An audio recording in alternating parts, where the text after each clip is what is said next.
Put in. Okay.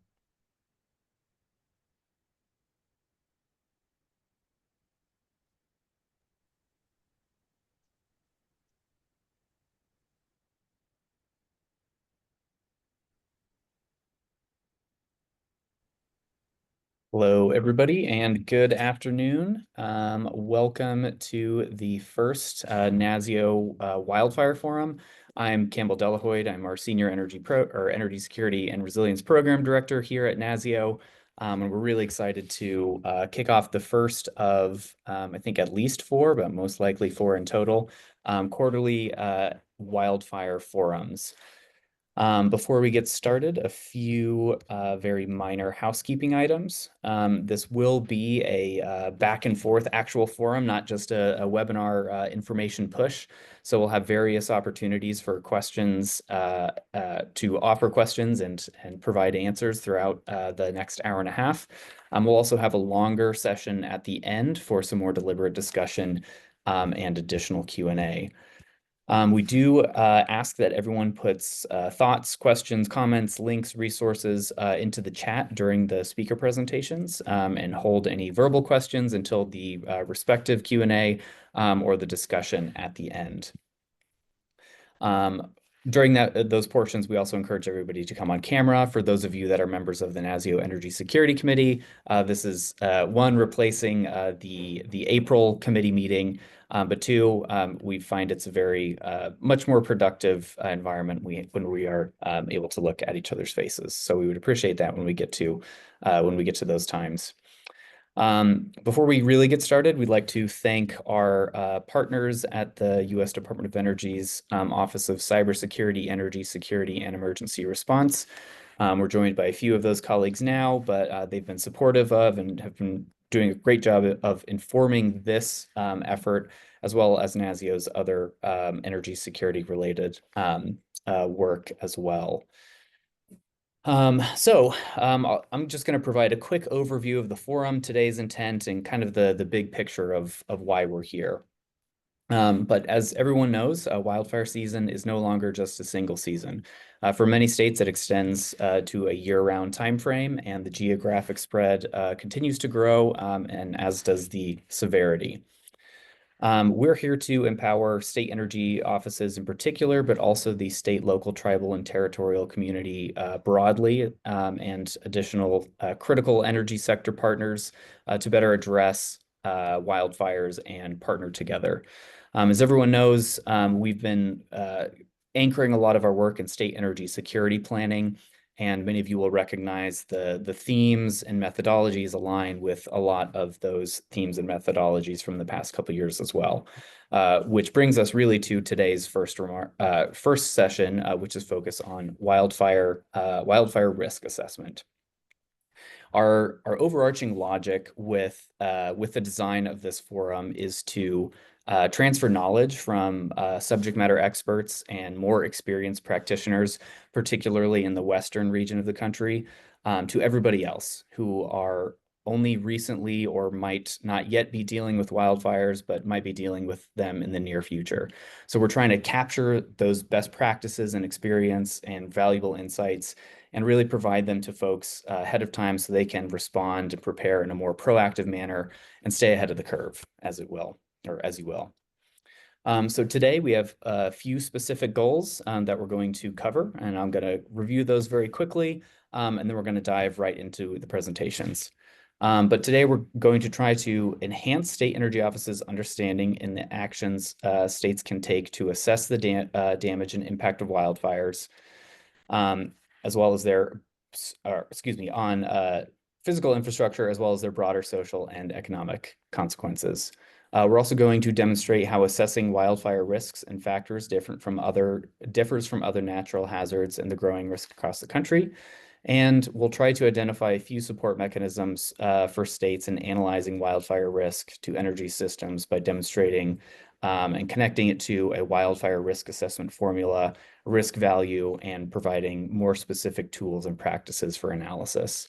So I know many of you are familiar with the risk formula and some of the qualitative and quantitative risk variables. So we'll be leaning into those a little bit more here. In terms of longer term outcomes. Sarah and I and some of the other NASEO staff will be tracking everything that is presented and all the insights that you have to share and including your questions. And we're going to work to use this to inform future work, including potential wildfire-specific SESP formulas and other efforts. So as always, we're open to your feedback and questions and input because your robust input helps us better support you. So without any further ado, we're going to dive right into some of the questions, or excuse me, not the questions, the presenters, excuse me.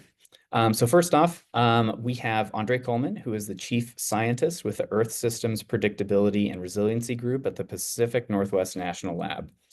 Andre, if you'll give me just a second to pull up the slides, we'll turn it over to you momentarily. All right. You should be all set. Perfect. Thank you, Campbell. Appreciate it. Thank you for the invitation to be here and speak a little bit about the work that we spend an awful lot of time thinking about researching, right, with that objective and goal to help everybody out in the community. As Campbell led off, right, I mean we are seeing increased and emerging risk out there in terms of wildfire happening in different places in the country as well as throughout the world, but also the timing we're seeing is different as well. So today I really wanted to hit on that point, right? Thinking about wildfire risk from a multi-temporal perspective, right, and then pointing that to what that means for critical infrastructure resiliency. Next slide, please. So when we get into modeling wildfire, so there's a number of things that we'd like to think about, right? But our objective is really about looking at first understanding what's our baseline, where are we at today, where are we at in some of our recent history, say the last 10 to 15 years, what are we seeing in terms of trends as we're getting to the current day. So we also want to be looking out in the future, right? And that can look like what's happening today, what's happening this week, out through months ahead, as well as years into the future. So that's an important part of what we do, right? And in terms of thinking about how to mitigate some of that risk. So we do that modeling of wildfire in two different ways. We look at it from a probabilistic perspective to say, well, we've got all these sort of elements, and this is what could happen, right? We can see lower or higher probabilities for where we might see some of that fire activity. We also like to run things in a scenario base to say, if we have these really specific kinds of events, specific fuels, specific kind of weather events, what might we expect to have happen in those regards, right? And so we're always looking at that hazard in respect to potential exposure and potential consequence to the things that we care about. So hopefully then the outcome is that allows informed decision making, right, for risk mitigation measures, for operational controls and protection strategies, and thinking too about some of those strategic investments over time.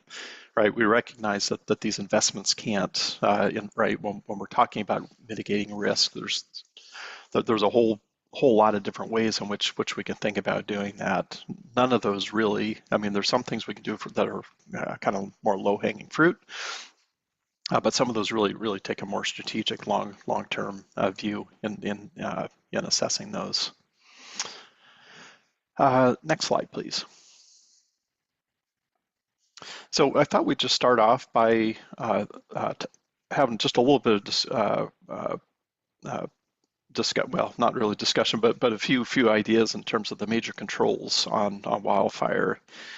And I've used these images of the switches, right? Because you can imagine on any one of these elements, we can increase or decrease the level on the switch, right? And it can have varying effects in that way. So the first fundamental part of wildfire, right, is that we need some kind of biomass, or there's got to be something there that's able to burn.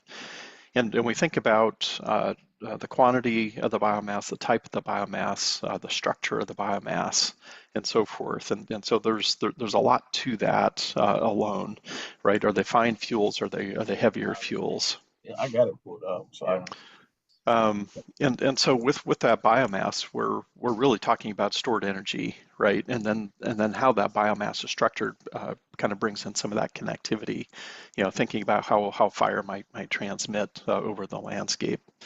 So that second element is really focused on fuel moisture. So basically the amount of water content that we have in that vegetation. Obviously, the drier the fuels, and the finer the fuels, right, the easier it is to ignite and sustain.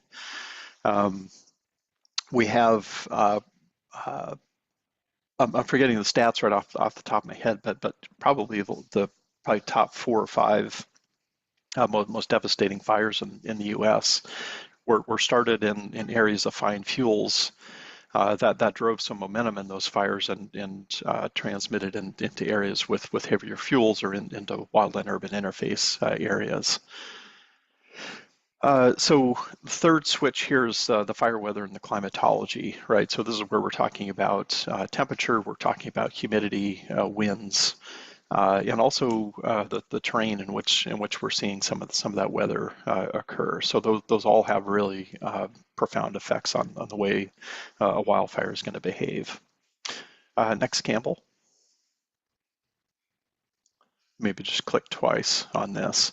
So this last switch is really about ignition, right? So you can have a really high fire risk. So if you have any sort of combination of these first 3 elements that we talked about, right? And even if those switches are each all at 6, right? Nothing's going to happen without that ignition. And so that's in some cases something that we can have some control over. Next slide. So the next thing I really want to touch on are the timescales and the drivers of a wildfire. So really quickly, right, we have to think about wildfire in terms of what's happening minute to minute, right? So that's that first triangle and the elements that are most important for that very near term kind of behavior in fire. As we span up in both time and space, right, we can see the other elements that become important. The weather, the terrain, and the fuels. And as we go out further in time and space, we have other kind of longer term effects in the weather, longer term effects in ignitions and those fuels, right? But at all of these timescales, there's feedback loops back to what's happening in the near term. So it's an important way to think about fire and thinking about fire over the landscape and over time. Let's see, next. And maybe just hit on this one twice, Campbell. You'll have these slides, so I'm not going to spend a lot of time, but and it shouldn't come as a surprise to anybody, I think, right? But fire is a very complex phenomena, right? There's a lot that goes into that. And when we talk about the fuels, it's not only the fuels themselves, but are the vegetation stressed? Do we have disease in the vegetation? What about insects that may be contributing to some of that disease? Where do we have areas where we have invasive species? Or over time, are we seeing a shift in those vegetation species that are out there? The other element to this too, and I think part of the area where we see a lot of concern, right, is fire that's emerging, right? And those areas that we have emergent fire risk are typically landscapes that, right, aren't fire adapted, right? So we may see a more profound effect of fire on those landscapes. And then maybe just last thing, you can see the influence by, right, and all these elements in here. So there are a lot of kind of weather driven and long-term weather driven kind of impacts that we'll see, right, a lot of variation from year to year and even month to month in some of these things. So this is part of what makes this space fairly complicated. Next slide. So that gets us to this multi-temporal wildfire risk forecasting. So I mentioned earlier, right, assessing a baseline fire risk. So that's kind of in recent history to today. So where are we sitting today?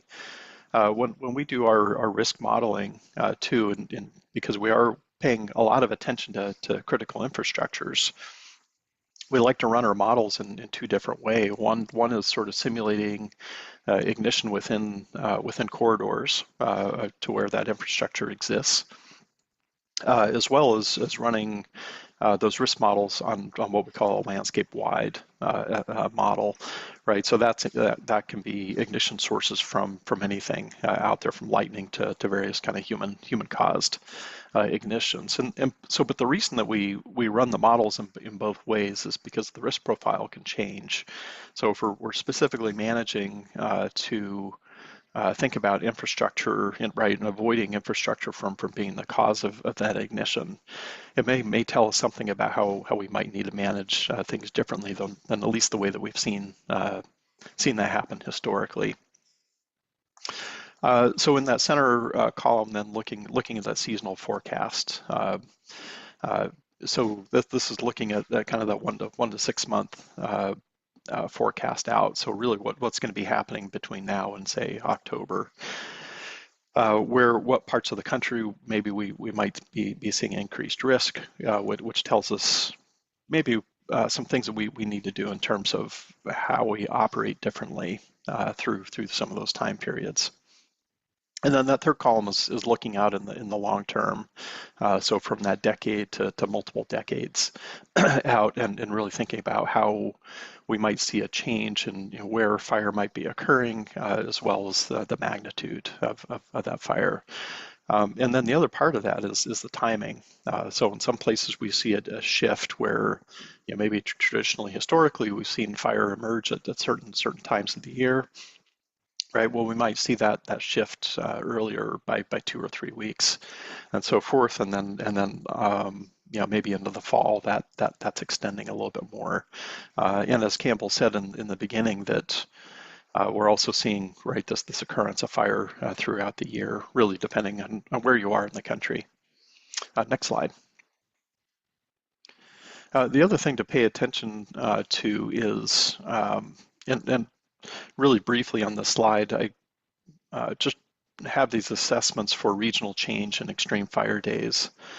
And these are really looking at a few different areas around the country, from the southeast to the northwest to the northeast and the midwest, right? And there's just this really consistent theme where, from historically in that 1971 to 2000 time period, you can see these extreme fire danger days. And right as we march through time and project out into the future a little bit, we're seeing just an increase in that, right? And so these extreme fire days are kind of the top of the scale in terms of a fire ignition, right? And so that's going to be, if a fire ignites, it's going to spread fast. It's going to likely be a fire that would exceed 500 acres and likely pretty hard to manage. So anyway, so just that consistency that we see that in all regions of the country where we're seeing that increase. Next slide. So the other part of that, right, we can look at things from a regional perspective, but we can also look at things from a very fine spatial perspective. And I brought these data in just to show a little bit of that change. So we have something that we call energy release component. It's a good index in terms of assessing kind of that fire risk. And you can see here in the figure, this is where we compare 30-year baseline 1979 to 2008, and we difference that to what we have observed from 2009 to 2022. So pretty quickly you can see right for the summer months, some of these areas that are really increasing in terms of their energy release component. So again, think about mapping that into where you have your critical infrastructures or high value resources and assets, and think, right, there may be really specific target areas we need to be paying attention to. Next slide. The other thing we have to pay attention to in terms of time is when there's an actual fire that's emerging, and so being able to monitor that on a frequent basis, coupling those active event monitorings with near-term fire spread forecasts to make some assessment of where this is where we expect the fire is going to be moving in the next hours or days ahead. And so that becomes right important at a whole different kind of time scale, right? And thinking about how to manage the assets that you're focused on protecting. Next slide. So we have to think about all of this, right, in terms of a risk management cycle. So we do this wildfire modeling first to understand what's the potential for the hazard, where is it, when might it emerge, and so on, and then we kind of move into this vulnerability and exposure assessment. So linking that hazard to the things that we care about, how might that hazard interface with assets, communities, other critical resources out there, and how might fire affect those assets. We then move on to plan and implement the strategies to try and mitigate that risk. And then we monitor the outcome, right? And this is a continual cycle. Once you've identified hazard, it doesn't mean that that hazard's going to be right static, right? We have a lot of changing conditions that are out there, so so that requires us to be in this continuous cycle. Next, and then one more, Campbell. And this is just to say, right, and this is from a very grid asset kind of perspective, but this list of elements on the right-hand side, right, these are all things that can be used for the electric grid in terms of mitigating risk against those hazards, right? And we can look at that in all kinds of different ways. If we look at different areas, from community protection to other kinds of assets, watershed resources, right? We may have a slightly differing list there, but it's just to say that we do have some controls over what's happening in that risk management cycle, right? In terms of planning and implementing the strategies. Next slide. I also want to just make the point here too that it's when we're managing risk of wildfire, it's really important to look at that in a really holistic way, right? How does managing that wildfire risk affect water? How does it affect the ecology? How does it affect the forest or landscape health? Is what happens with economics there. And so there are ways in which we could be thinking about this in this really multi-objective way. So managing with the things that you have control over, but also looking at your adjacent landowners and land stewards and things, and understanding how you can come together and think about how to manage that landscape as a whole, right? And you can manage and do the best job in the world for managing within your corridor, and it may not mean much when if your adjacent land stewards aren't doing the same. Next slide. I want to pay attention to the time here. So consequence analysis modeling, and I'll just hit on this fairly quickly. All right, but we can take wildfire risk, that modeling, and assess that risk, and then we can couple that with all the other things in the landscape that we care about. So health and safety, for example. Where are the hospitals? Where are the assisted living centers? Demographics. Where do we have vulnerable communities? Where do we have isolated communities? Right, and so on. So you can take all these things and you can weight them and combine them with that wildfire risk modeling. And really, what that helps to do is understand, be able to develop this compound consequence risk score and help to understand maybe where you ought to prioritize your efforts. So that's really this kind of thinking idea behind this. Next slide. Okay, last slide. So in conclusion, what I'm really hoping everyone takes away from this, right, is that there are all these different kind of time horizons that need to be thought about with respect to wildfire hazards and for doing that resilience planning. I also want to stress that regularly updated data is absolutely critical for informed decision making. And right, using fuels data from 2 or 3 years ago is not necessarily going to be effective for assessing your risk today. Fire is a natural part of the landscape, so I think our goal, right, is to drive toward higher frequency, smaller fires. Really get out of as much as we can these mega fires that we're seeing. Collaboration coordination. I mentioned it a couple slides back, but I can't stress it enough. Where multiple entities need to come together and think about fire from a landscape perspective. And then that last point is thinking about how to test and improve integration, right? Bring data together, establish workflows, think about how to work together in a way that we can bring data and analytics for end users to use in an intuitive way. So I'll leave it with that. Thank you very much.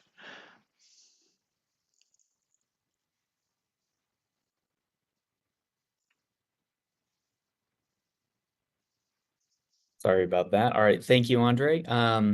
So we'll take a few minutes now for some questions. I see there's already one in the chat from Doris. So Andre, are there any are the models and forecasts available to states? So at PNNL, we have a modeling platform that we call Radar Fire, and some elements of that can be available. There are a number of efforts out there as well from the Forest Service, the USGS, that are out there and available as well. So that's probably might be a little bit deeper conversation, but I'm happy to throw some links in the chat. Yeah, I think some links would be great. And that was one of the, or in line with one of the canned questions that we had as well. So in the absence of, any lab produced data, are there any open source platforms that you would recommend folks look at for some of these more granular variables? So there are, and yeah, like I said, I'll post some of the links that I have. But one thing I think everyone just needs to be careful of, right, is that the things are changing over time. So you use some of these open source resources that are out there, maybe as a starting point. But it's always going to come down to like what are the questions? What are you trying to solve? What are you trying to mitigate risk against? And so I really do recommend that I start with those open resources. But I think it's going to be important to have maybe a little bit more in-depth kind of discussion and thinking in terms of how to really use these models and apply them. So you can make that interface between right, the hazard and the consequence analyses. And again, going back to that idea of right, trying to manage the landscape in a more holistic way. So that's really bringing all multiple entities together and saying, well, how do we best think about the landscape and how do we manage it in a way that we can meet multiple goals and objectives. Mm-hmm. That's great. There are a couple more in the chat, but I wanted to ask about the radar fire. You on one of your slides, it noted that there was a mobile app and had some other integration applications. Is this something that could be plugged in directly to like a state web EOC platform? Yeah, some elements of that can. All the active wildfire monitoring that we're doing. So we work in conjunction with the National Interagency Fire Center. So they'll go out and fly aircraft there and map out active fires. We complement their effort by using high resolution satellite imagery, and so all that data is out there. Yeah, it's an operational platform. Folks are welcome to take and use that data. They can bring, there's an API to it, so you can connect to it and bring bring that data right into your own workflows. So it's perfect kind of thing for an EOC. Got it. Thank you. Okay, another question in the chat. What work is being done with AI to generate and share better fire spread and predictive models? Excellent question. So I didn't have time to go into a lot of depth in terms of how we're running those models. But one of the areas where we do use AI is in the what's called a fuelscape. And so fuelscape is that vegetation type. It's the vegetation structure. There's a fuel model attached to all those vegetation types. So one thing that we are doing is we're making use of observed satellite data, bringing all that together to generate a current fuelscape data set. So some of the nationally available data sets, are good, but we do have that problem in that they can be 2 and 3 years out of date, and with as many changes that are happening out in the landscape from fire, from urban development, other kinds of changes on the landscape. It's important for our team to ensure that when we're running these models that they are really representative of the latest conditions. We're also seeing things too, I mentioned it earlier, but vegetation stress and disease, right? Those are things that aren't typically captured in those nationally available models. So we like to say, well, if you have an area where we're seeing stressed vegetation, it's going to be at a higher risk of ignition. So trying to capture some of those things. The other part of the AI and right, for looking at spread models and things, it is a space that we take very seriously in terms of, right, we do develop and experiment with a lot of those models, but it isn't something that I think we're yet at a point where we're comfortable to put out there. We have to be very, very careful about, anytime we're talking about hazards data, we have to be really careful and sure about what those models are telling us. Got it.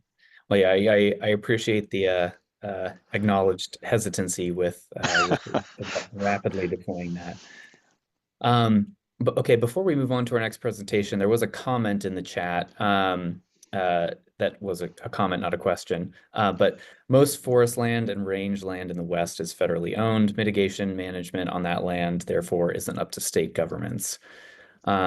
So maybe either from your perspective or anyone else's on the call, is there anything to be done about that? Perhaps some state federal partnerships or advocacy, chatting with your local BLM or Forest Service folks. Any best practices you recommend there? So what I think this hits on such an important topic in that, right? So the Forest Service, the BLM, Fish and Wildlife Service, others, right? They're going to have their objectives in terms of how the landscape is managed, and that really gets back to that point where we really need to be working together. And I've seen successful cases in this where we've had industry working with federal government and state government kind of come together and say, how do we do this together? Right, and meet all these objectives. So it's a really, really hard process, and it takes a lot of people with varying viewpoints coming to the table and working through that. But fire is one of those things that, right, just given its potential to ignite and spread, right, it's going to cross these different jurisdictions, and so. Just thinking about how to get people at the table to talk about that and kind of come up with a consistent management plan. Got it. Makes sense. All right. Well, if there aren't any other immediate questions, Andre, I'd like to thank you for your time, and we'll pass it off to our next speaker. So Kenny, if you give me just a second to load these up. All right, our next speaker is Kenny Houston with the Idaho Office of Energy and Mineral Resources. I know many of you all know Kenny, but he's been actively involved in a lot of our previous SESP cohorts, risk assessment and mitigation, and he's been a really great and active member in peer sharing with some of the risk assessment approaches, which we're going to ask him to touch more on today. So Kenny, if you bear with me for one more second. Okay. Floor is yours. Great. Thanks, everyone. So like Campbell said, my name is Kenny Houston. I work in the Governor's Office of Energy and Mineral Resources here in Idaho. What I'll talk a little bit today is just kind of level set what is going on with wildfires in Idaho, and then focus a lot of my time on how we actually assess risk for wildfire in our SESP. So wildfire is the hands down most threatening natural disaster to Idaho's energy system. Over the past several years, OEMR is engaged with our energy utilities and other state partners to assess energy security and collaborate on ways to protect our energy infrastructure, our people, and the economy from the impacts of wildfire. The West is absolutely no stranger to wildfire. I grew up in California. It was almost seasonally back then, all that short while ago, that it was wildfire season, and now it feels like wildfires are impacting the West and Idaho annually, year round. We are experiencing longer fire seasons due to patterns of earlier drying and snow melt, and large wildfires are becoming more and more frequent, especially over the past 20 years. So slide, please. This is the map on the left is a heat map using FEMA National Risk Index data that we produced that designates where in the state by county we experience the highest risk of wildfire. And the map on the right is a map of our electric transmission lines. Next slide. Here is our natural gas right-of-ways, at least generally where they're at. And next slide. And this is our petroleum right-of-way. Next slide, please. So to set the stage of what variables were used to assess risk, we used a number of data sources, including FEMA's National Risk Index database, to determine annual frequency of natural hazards for over the past 10 years. This data was then averaged across the state to produce a threat score that's shown in the upper right table. This statewide average was then used in the risk calculation. To assess vulnerability, we then used the state's GIS team to develop the heat maps that we just showed. For each threat, these reflect the average annual frequency data over the past 10 years by county. These maps were then provided in a survey to energy asset owners to then elect what portion of their systems that they operate was within those high-risk zones.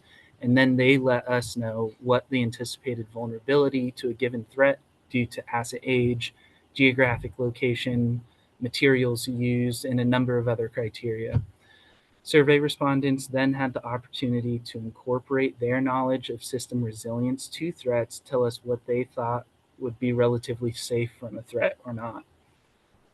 And then finally, for our consequence scoring, we asked the asset owners to think about what would happen if a given asset was taken offline as a result of a threat. Regardless of how safe they thought the asset was from a threat, what would happen in terms of the number of customers impacted or the volume of fuel that couldn't be distributed as a portion of their customer base, and how long the customers would be impacted for the repairs to be made and service was restored.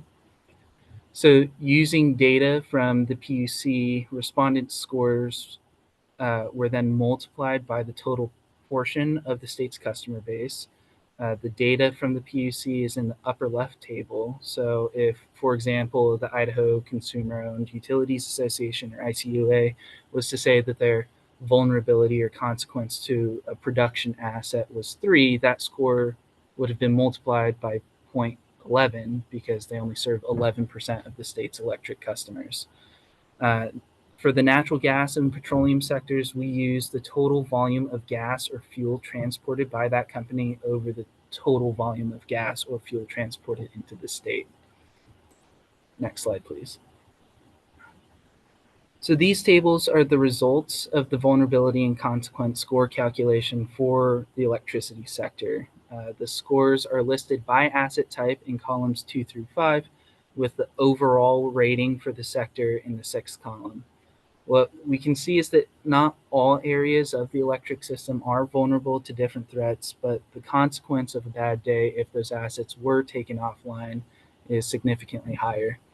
And for wildfire specifically, the vulnerability and consequence of the threat are almost entirely in the transmission and distribution networks, which is exactly in line with what we had expected. Interestingly, though, the vulnerability and the consequence of these assets being taken offline are also nearly identical. And we'll get to the next slide. These tables represent the overall risk of threats to different energy sectors in Idaho and what we actually put into the SESP final report. A danger to displaying the data like this is that consumers of the report tend to cross-compare the scores of the electricity sector to those of the natural gas or petroleum sectors. We made note that it is not appropriate to cross-compare because the methodology and how we weighted the vulnerability and consequence scores are different. Where we have firm publicly available data for the number of customers served for electricity, we only had firm volumes for fuel or gas for the petroleum and natural gas sectors. For Idaho, these tables tell us that the electric sector faces many more risks or vulnerability than other sectors. The risks to natural gas and petroleum are also nearly identical, which we thought might be the case because our largest supplying pipelines lie in similar right-of-ways. Being said, wildfire is top of mind for Idahoans and our public sector counterparts. This is a threat that we are most often impacted by, but while we face the threat frequently, the impact of the events are usually low to moderate on the energy industry. And next slide, please. So to display the final ranking of risks, we gave two options to our advisory group. One was the table on the left that just splits out and lists the scores, and the other came straight from CESER's risk assessment guide. Our advisory group opted for the option provided by CESER because we all felt that it tells a better story of what's happening in these risk calculations. And for the electricity sector, the scores are the same for wildfire and earthquakes, but listing the scores doesn't say enough for a policy area or a policymaker, whereas it's easy to understand the score as presented in the option provided by CESER. And next slide, please. So what are we doing now that we have these tables and this risk assessment? We are working closely with utility and energy service partners, state agencies, regional partners, DOE, and FEMA to maintain both situational awareness and partake in mitigation effort planning. Like I said, wildfire is top of mind for almost all Idahoans, and everyone is trying to contribute where they can and where they're at. So the situation on the ground of what mitigation work is taking place and what planning efforts are taking place is almost constantly evolving.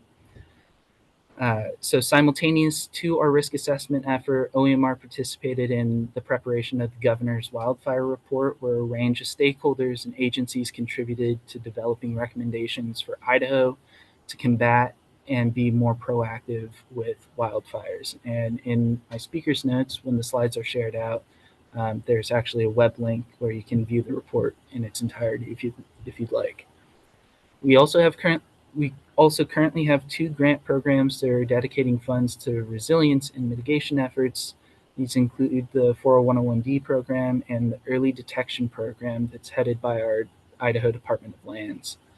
The early detection program has enabled the state to explore and expand our ability to detect fires earlier that may result in new cameras and utilization of satellite technology to pick up on fire starts so we can begin our initial attacks more quickly.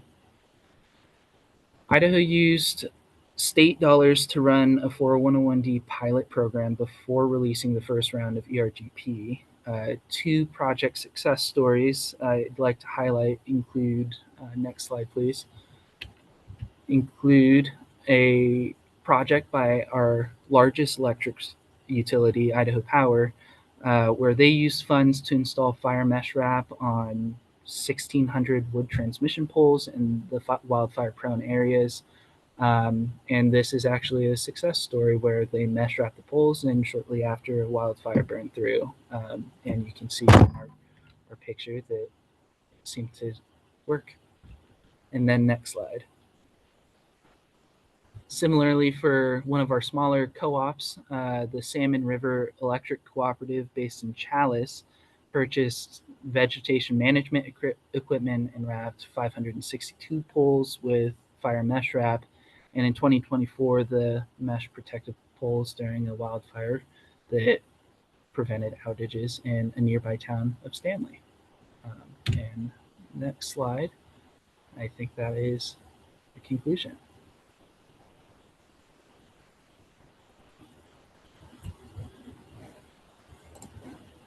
All right, great. Thanks, Kenny. And really encouraging to see that there's already multiple follow-ups and connections to your SESP. Great to tie in the grid resilience activity as well. We do have one question from Doris in the in the chat already. But could you speak to the cost of the mesh? I actually am fortunate to have someone right behind me in my cube who can speak to that. So once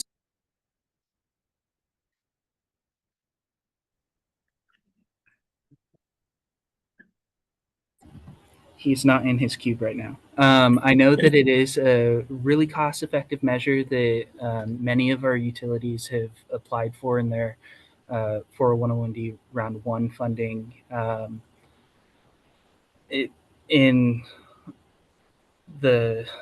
From what I understand, it's one of the most cost-effective measures.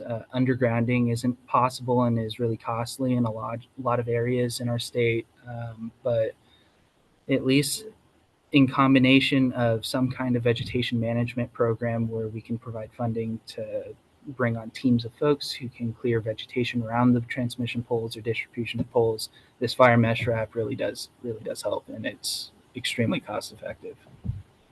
So I'm sorry, I don't have a specific answer to that, but that's all right. We can follow up with a separate email and loop back Doris if you're looking at something similar. So Kenny, kind of one broad question for you. So in Andre's presentation and a couple things that we've already touched on is adjacent risks of different jurisdictions or different utilities. And even states. So you mentioned your efforts to work with other folks in the state, and you mentioned regional assets too. But does your risk assessment align or overlap with the risk assessment of some of the other states in your region? Are there any, I guess, gaps between some of the regional risks that you all share? Or if you could speak to how you all are harmonizing or aligning on that, that'd be helpful.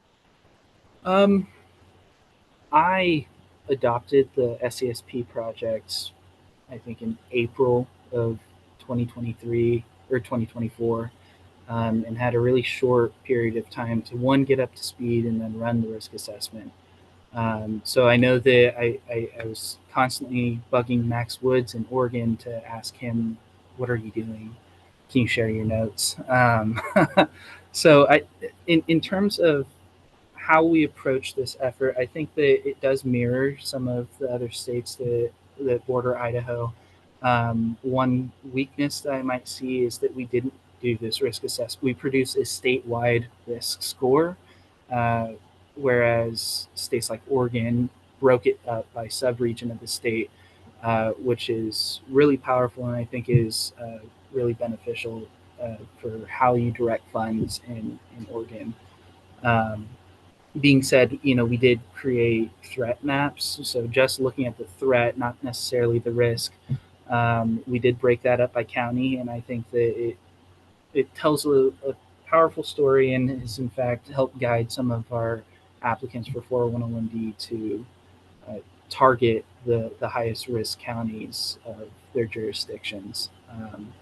But from what I understand, both Idaho, Oregon, potentially Washington, and Montana all are kind of in mutual agreement that wildfire is top of mind for our states.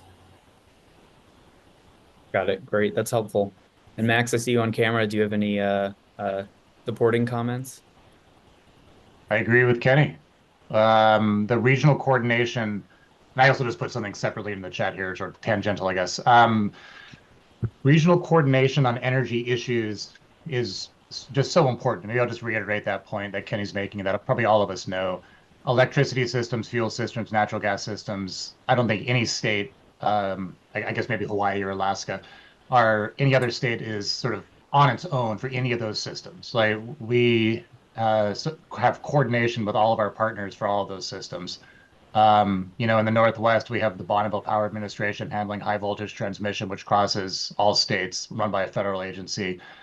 The far eastern Oregon is really part of the Boise metro region, frankly. And so our people kind of look towards Idaho for a lot of economics and other issues. Like there's just so much crossover. So having these connections and relations and building upon it strategy-wise is really important. So I just thank Kenny for his coordination and leadership.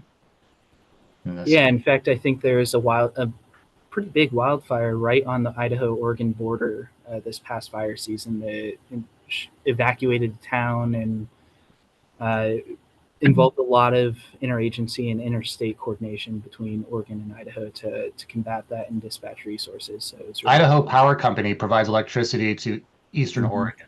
Like there's a ton of, Boise headquartered companies. So there's just a lot of crossover in these regions. And I'm sure that's the same in every other state and region. So keep up those coordination. That's what I'd say. Yeah. And I'd also be remiss to say that Idaho is 61% federal land, and in our highest risk zones for wildfire, those are primarily dominated by federal ownership. So back to the prior presentation where we were talking about the intricacies of managing fire and fire risk and coordination efforts for mitigation planning, you know, Idaho has not historically had, I'll leave it at that.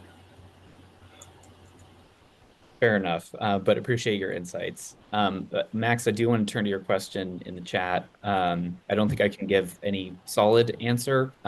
We're, discussing internally, and there are certainly some other discussions on the continuity of BRIC. I'm not sure if anyone here can confidently speak to its existence in the future as well. But immediately off the cuff, I mean, SEP funds can be pretty flexible and support some of those things, certainly not in the amounts that BRIC is used to, but that's something that we are looking at, and we're open to discussing this more deliberately in probably a different forum in the committee in the future. Yeah, thanks, Kevin. I think I should have phrased it like that. Can you help us in the future if BRIC ends up not being, viable option for us to connect at least for energy related projects? That would be great. Yeah, you bet. Okay, and then, all right, I'm going to use one more point of privilege question for Kenny to transition to our next speaker. But Kenny, are there any natural gas specific factors or variables that you included in your risk assessment that you think others should be aware of? We talk about electricity a lot, and I feel like the natural gas and petroleum infrastructure is often overlooked. Definitely, and I don't think that those are two completely separate topics either. The electric load of a pump station for a pipeline is absolutely enormous, and I would venture to say that when we started getting these vulnerability responses and consequence responses from our natural gas and even the petroleum sector for a risk assessment, I think that what I kept hearing was the risk is less to the pipeline directly. The risk is more for the vulnerability of our pump stations and whatever transmission can get to them. or whatever electricity is supplied. And there's not a whole lot of redundancies or generators on site that could potentially service the pipeline or the pump station should a public power shutoff impact the pump station. The last numbers I saw were that if we lost just two pipelines in that lower Snake River Valley area in the southern part of the state, for either the natural gas or the petroleum pipeline, we'd lose something like 70% capacity of those lines' ability to transport fuels. And those two lines down south are also responsible for supplying something like 70% of the product to our states, or to our state, and we're also major through state to eastern Oregon and parts of eastern Washington. So it's something that we're aware of. It's something that we're trying to work towards, but we'll see. Got it. Well, appreciate your remarks and insights. We'll go ahead and move to our final speaker. So Joe and Todd, hopefully we didn't steal too much thunder with that last question there, but I'll introduce our next speakers. We have Joe Carney, who's the VP of Engineering and Utility Operations, and Todd Felix, who is an emergency manager with Northwest Natural Gas. Give me just a second to pull up your slides, but other than that, the floor is yours. Excellent. Appreciate the opportunity to talk here, and we're going to go over a case study of a wildfire event that we had on our system in 2020. We're going to go over how we managed through it, how we recovered, and some lessons learned from it. So let's go to the next slide. Just a brief introduction about Northwest Natural. We're the local gas utility headquartered in Portland, Oregon. We're older than the state of Oregon, and we've organically grown in that time to over 800,000 customers, and our service territory is Portland, about 2 hours south to Eugene, the Oregon coast, and then some of Southwest Washington and part of the Columbia River Gorge. 88% Oregon customers, about 12% across the state line in Washington. Our system has about 14,000 miles of pipeline. Most of that is what's in neighborhoods that feeds our customers' home, but about 10% of that is pipelines that go from the Williams Interstate Pipeline to the cities that we serve through farmland and forest land and such. As the last question, we underground pipes are inherently safe, but we do have a lot of above ground facilities. We have 54 gate stations where we take gas from the interstate pipeline onto our system that has a lot of complex equipment. And then furthermore, we have a little over 1,000 regulator stations where we reduce the pressure to feed into our system. And then unique to us, we have a couple of LNG tanks on our system, and we have one large underground storage facility that we'll talk about a little bit later. And we get on a given day about half our gas from Canada, from British Columbia, about half our gas from the Rocky Mountains. And it's fed by a Williams pipeline that connects up north of Seattle and goes east through Idaho to the Rocky Mountains. Next slide. So as I mentioned a little earlier, the underground gas system is inherently very fire resistant. The foot to 5 feet of cover that we have insulates our underground facilities from the heat of the fire, and we've never experienced an issue with any fire burning over it. To maintain our system out in the country that's not in the system, we do annual patrols, we do maintenance, we clear the right of way to keep the vegetation off of it. That's only for 20 to 30 feet, depending on our easement centered above the pipeline. So it's a pretty narrow band of land that we keep clear, but it does provide some help and in some cases a fire break for smaller fires. When we work in the forest area, we are very cognizant of the weather conditions because we don't want to start fires. So limited hours, we'll have firefighting equipment, sometimes water on site. And then we'll talk about the wildfire experience we had in 2020. We actually had 2 wildfires over our system in 2 different areas that impacted a total of 2,500 customers.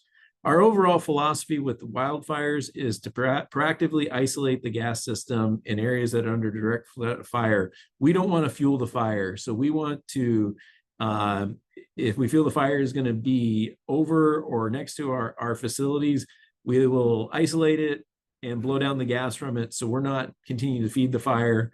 We'll let the fire go through, and then we'll restore afterwards what got damaged. So next slide. All right, so this slide is mine. Again, I'm Todd Felix, emergency manager for the company. I want to talk about some of the incident management practices that we do at the company that impacted how we responded during 2020. So I thought I'd go over a few of those. First of all, we're an all-hazard incident management team in that it isn't just the gas portion of the emergency that we manage, it's everything else as well. So Joe mentioned the 2020 fires. In that same year, we had the rioting that was going on in Portland. We had COVID going on just like everybody else did. We had a second largest outage in our company's history at that time, and it was all managed by the same incident command team. One of the things that we feel is very important that we've practiced over and over is how do we structure our incident command team to manage all of the aspects of the emergency. So for the emergency managers on the call, one of the things that we found very beneficial is making sure that we branch out our operations section, whether it's into branches, groups, or divisions, to manage all aspects of the emergency. So it isn't just about the gas utility. It could also be about security. It could be about business continuity or any other aspect of the emergency that's going on. And it's really important to include non-traditional departments in our incident command team structure as well. So we bring in community affairs, for example, to help serve our customers' needs during major emergencies. That actually wound up being one of the key things we took away from our large outage that we had in 2020. For the state partners and for the emergency managers in the utilities, establishing contact very early in the incident is extremely important. And I'd like to say that we have really good relationships with our state agencies. So we're in regular contact with ESF 12 partners, our Oregon Public Utility Commission partners, the local response agencies. We work closely with all the fire departments in our service territory, all of our regulators, and very closely with the electric utilities as well, and the other gas utilities.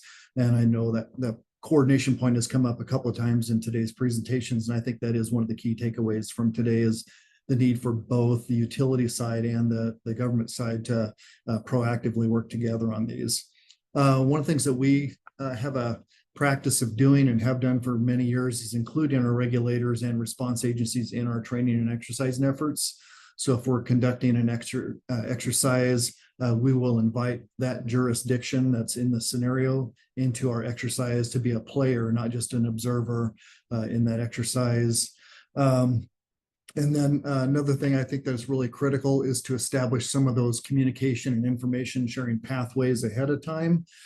So for example, state of Oregon has a system called Raptor. It's a GIS platform, and we have access to that. So we have proactively worked with some of our engineering folks to become users of Raptor. And so we have those information pathways well before the incident happens. During those 2020 wildfires, we were able to pull in information from that system and from other systems as well to make sure we have the most up-to-date information that we had available. So those are some of the incident management items that we thought would be beneficial and pertinent to this discussion. So back over to Joe. All right, next slide, please. In this slide, we have a map of one of the two fires that we had in 2020, the Echo Creek fire. It was near the Oregon coast, about an hour and a half, 2 hours southwest of Portland, Oregon, near the town of Lincoln City. A relatively small fire, but it was right over our transmission line that fed the coastal cities of Lincoln City and Newport. That's the blue line on your map, and you can see the fire area in red.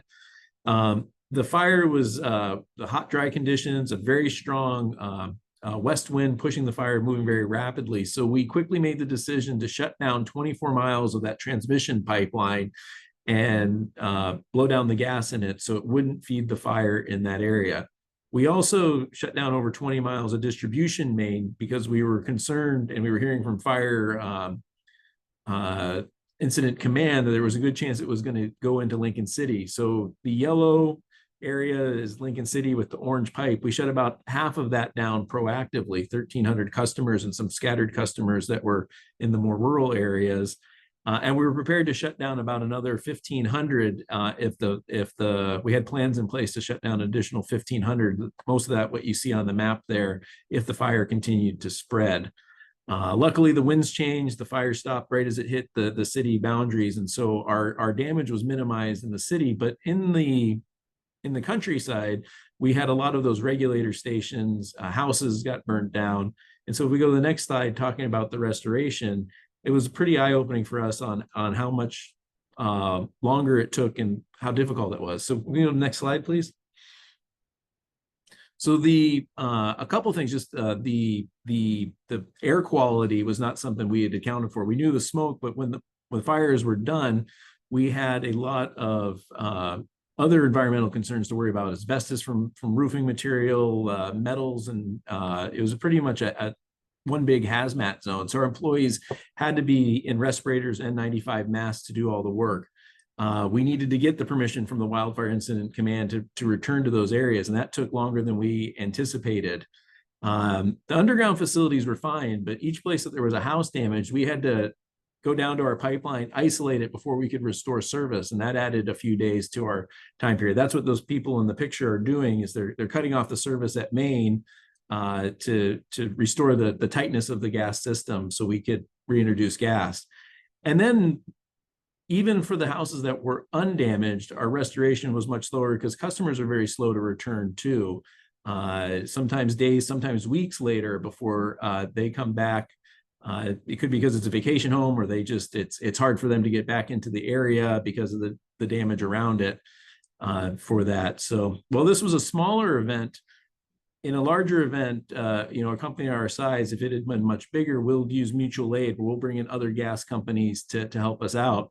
For the SoCal fires in California last year, we ended up sending down people to help them with their restoration efforts. And that's also how we learned about how to respond and restore to natural gas events.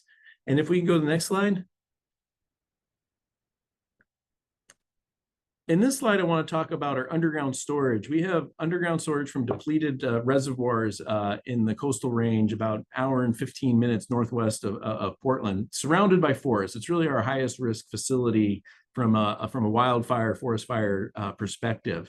As such, we have really robust plans that we document. We work with the local fire department and the Department of Forestry every year to make sure that we have the plans and procedures in place to react if there is a fire, that we have the plans and procedures in place to prevent fire, and the plans and procedures in place to safely shut down.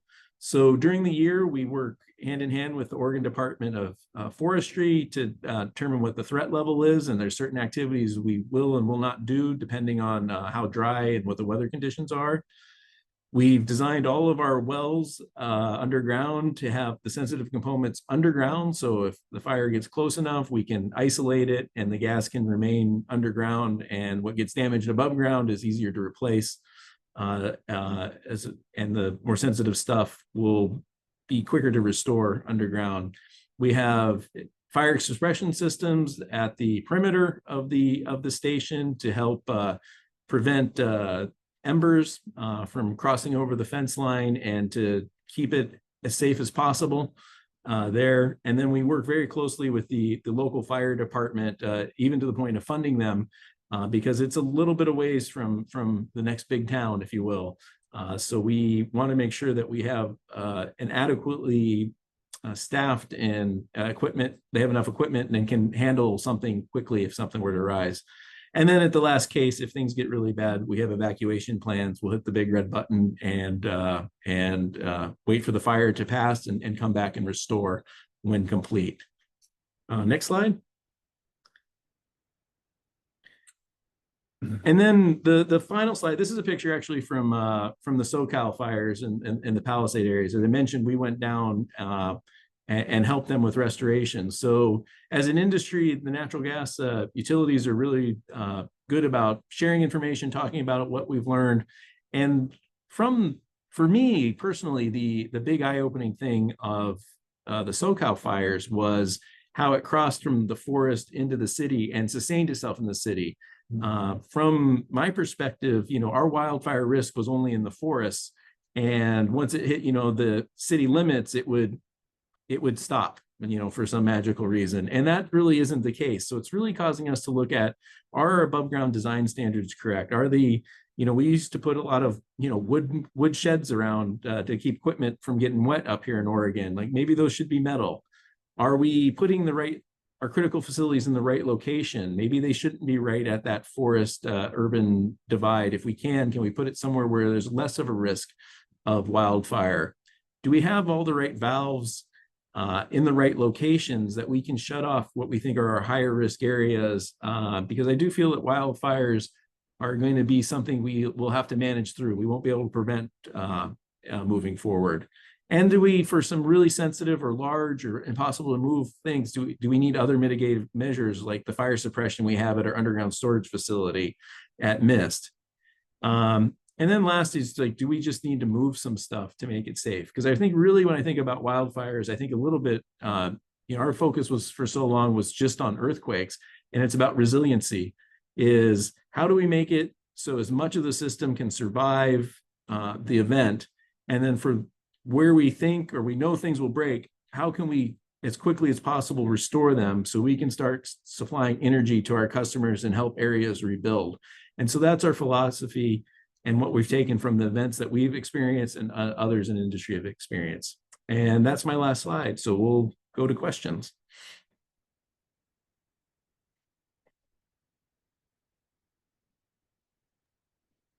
All right, thank you, Joe. I'll wait here for just a second to see if there are any specific questions here.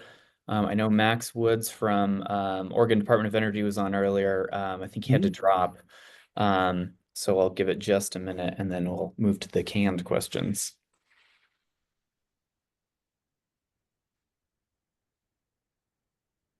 So Joe and Todd, it seems like you all have a pretty good, robust and mature system for live situational awareness and real-time risk assessment.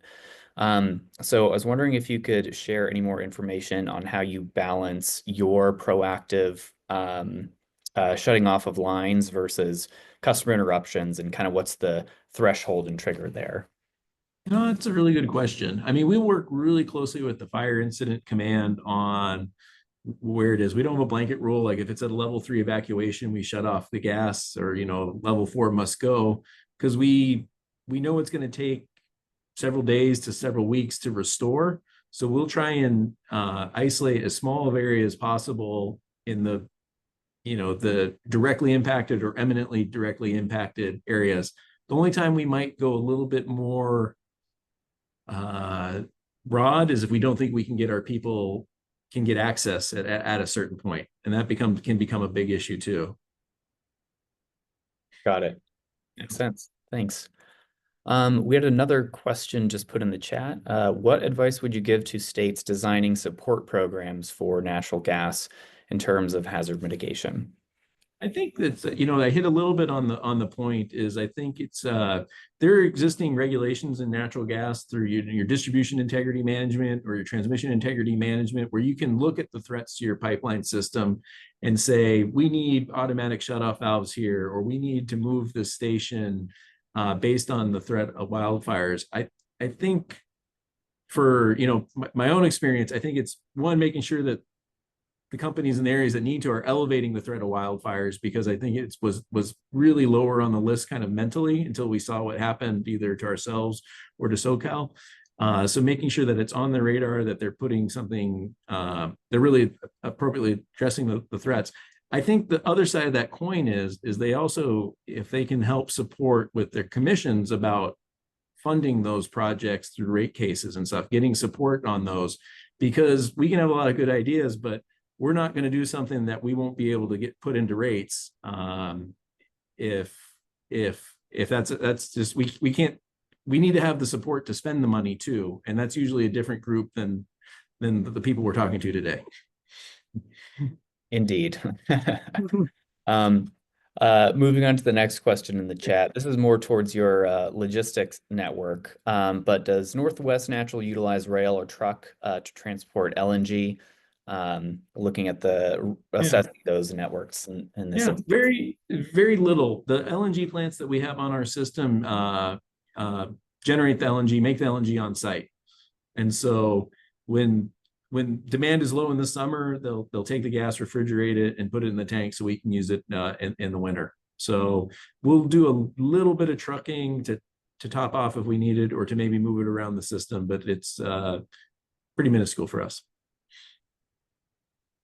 Got it. So my next question is related to interdependencies. So Kenny mentioned some of his the state's greatest risk evaluation for natural gas was electricity power to some pumping stations. Would you say that is in line with some of your greater risks? And then if you could share how you coordinate with your electric utilities serving your infrastructure, or vice versa, that'd be great. Both. I think, I mean, it's going back 10, 15 years, we started realizing how interconnected gas and electric is.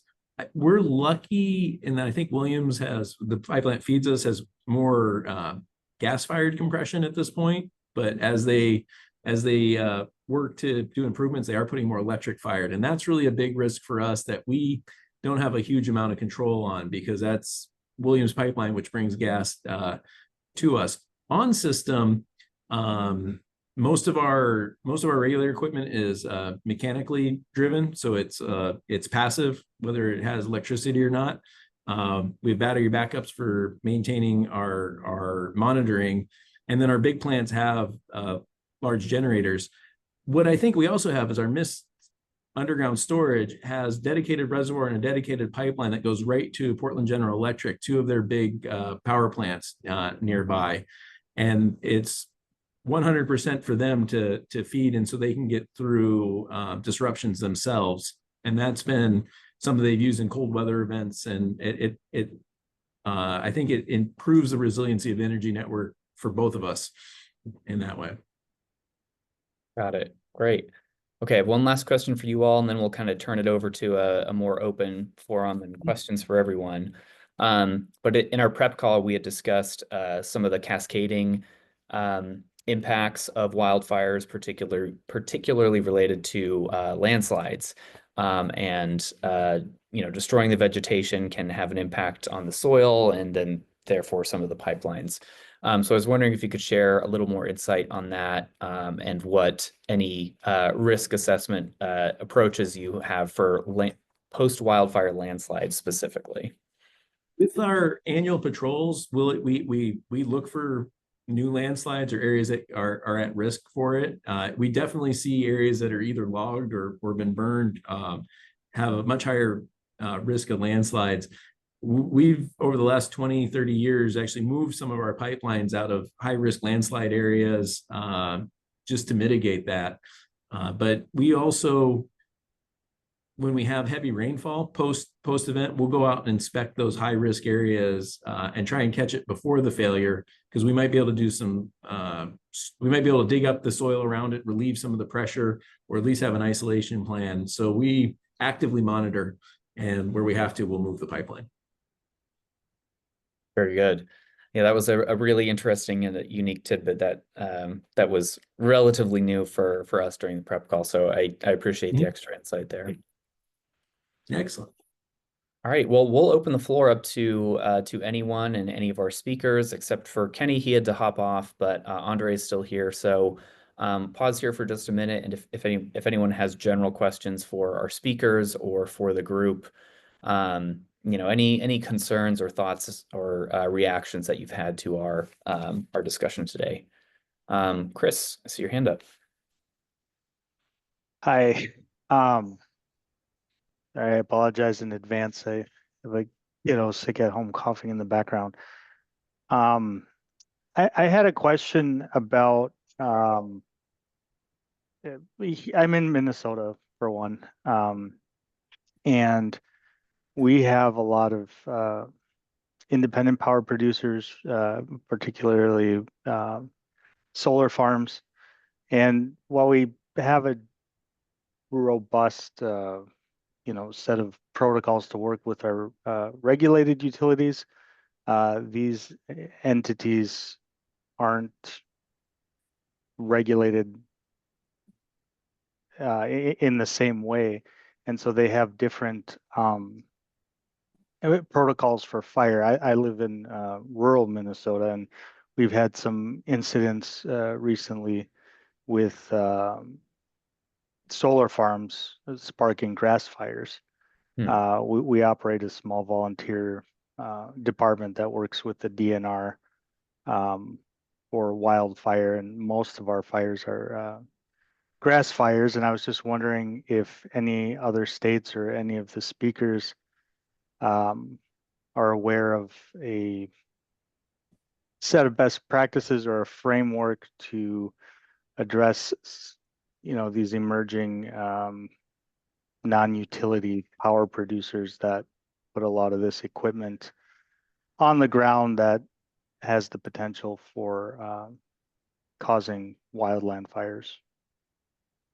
I don't know if that makes sense, but it seems, sorry, like some of these places are not monitored. Like we went to a fire and it went out somewhat quickly, but it took some time to find the responsible party to unlock the gate. And then with putting out fires near photovoltaics, there's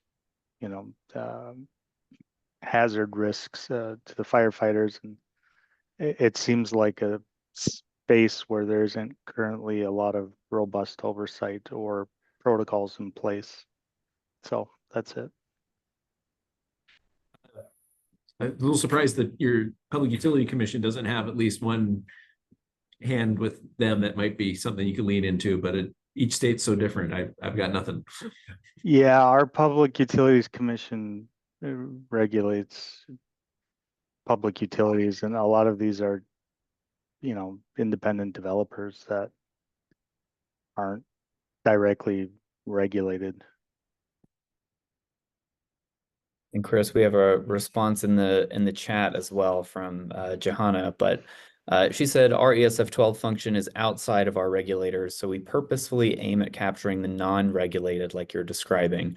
We're also finding that getting connected with our Department of Licensing can help us find these independent power producers, but we're going to have to map them ourselves.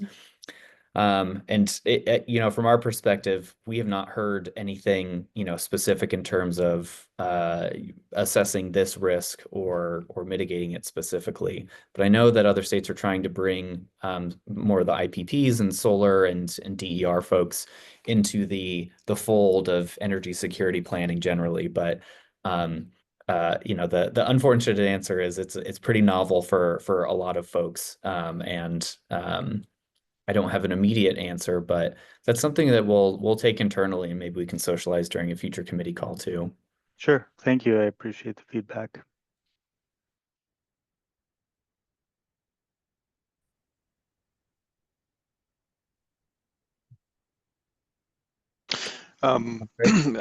Campbell, Chris, maybe just one thought on that too is I know we find with rural electric co-ops and munis and so on, often there just isn't the resource or the know-how or really thinking about how to think about those risks, and so in some ways I almost wonder if thinking about bringing together a cohort of these folks together and say, well, can we invest and can we exchange knowledge on this, but really invest in that risk assessment, right? So maybe there's more benefit across the board, across multiples of these independents that are out there. So just one other perspective on that. Yeah, thank you. I appreciate that. I do think that it's needs, as Minnesota is promoting this type of development, non-utility, and I feel like it's happening across the country. So I don't know how to go about getting into one of these farms and seeing, trying to get some records from the fire reports on what components, are the ones that fail, that cause these grass fires. And then, I know they're doing some stuff with vegetation management. A lot of it is somewhat voluntary at this point. But just having sort of, maybe recurring inspections or some sort of,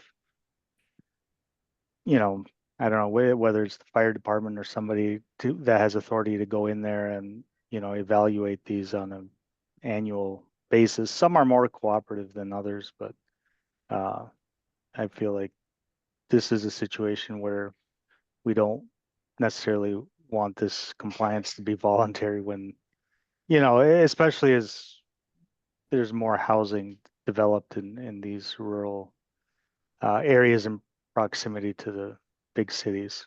So definitely looking forward to. No, and that all the additional infrastructure and housing, increases the overall risk to just more potential losses. But that's a really good point. And I know our a separate group at NASEO is working on, I know they're looking at battery fires and coordinating with